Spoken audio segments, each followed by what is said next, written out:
అపార కరుణాం సింధుం జ్ఞానదం శాంతరూపిణం శ్రీచంద్రశేఖర గురుం ప్రణమామి ముదావహం. శ్రీమాత్రే నమః. అందరికీ నమస్కారము.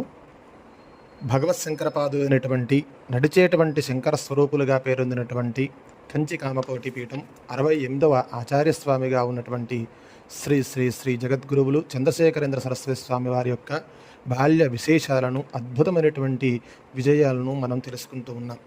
పోయిన వీడియోలో స్వామివారి యొక్క బాల్యంలో స్వామివారి యొక్క పూర్వాశ్రమ నామధేయము స్వామినాథన్ అని, వారి తల్లిదండ్రుల యొక్క పేర్లు శ్రీ మహాలక్ష్మి, శ్రీ సుబ్రహ్మణ్య శాస్త్రి గారులని మనం తెలుసుకోవడం జరిగింది. అలాగే స్వామివారి యొక్క బాల్యంలో జరిగినటువంటి అద్భుతమైనటువంటి ఘటనలు ఏమిటి అనేటువంటి విషయాన్ని మనం తెలుసుకునేటువంటి ప్రయత్నం చేద్దాం.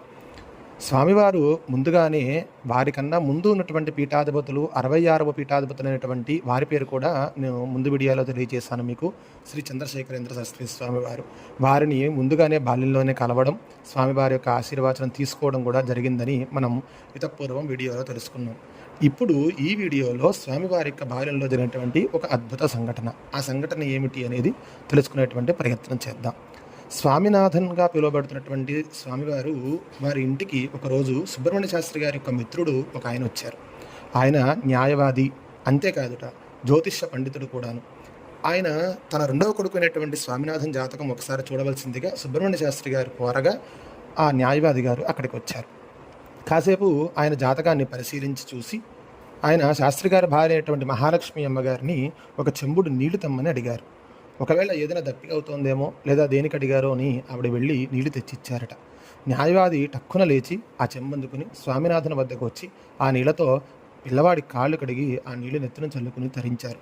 తల్లి తండ్రి ఇద్దరు కూడా నిర్ఘాంతపోయి చూస్తుండగా ఆ పిల్లవాడికి సాష్టాంగ నమస్కారం కూడా చేశారట న్యాయవాది. శాస్త్రి గారు ఆశ్చర్యంలో తేరుకుని అదేమిటి, పెద్దవారు చిన్నవాడి పాదాల మీద పడ్డం ఏమిటి అని వారించారు. అప్పుడు ఆయన నేనంతా ఈ ప్రపంచం మొత్తం ఈ పిల్లవాడి పాదాల దర్శనాలకే వీలు చూసే సమయం రాబోతోంది. అప్పటికి నేను ఉంటానో లేదో, అందుకే ఇప్పుడే ఈ పని చేసి తరించాను అన్నారట న్యాయవాది. సుబ్రహ్మణ్య శాస్త్రి గారికి కానీ తల్లిగారైనటువంటి మహాలక్ష్మి అమ్మవారికి కానీ విషయం ఏమీ అర్థం కాలేదు.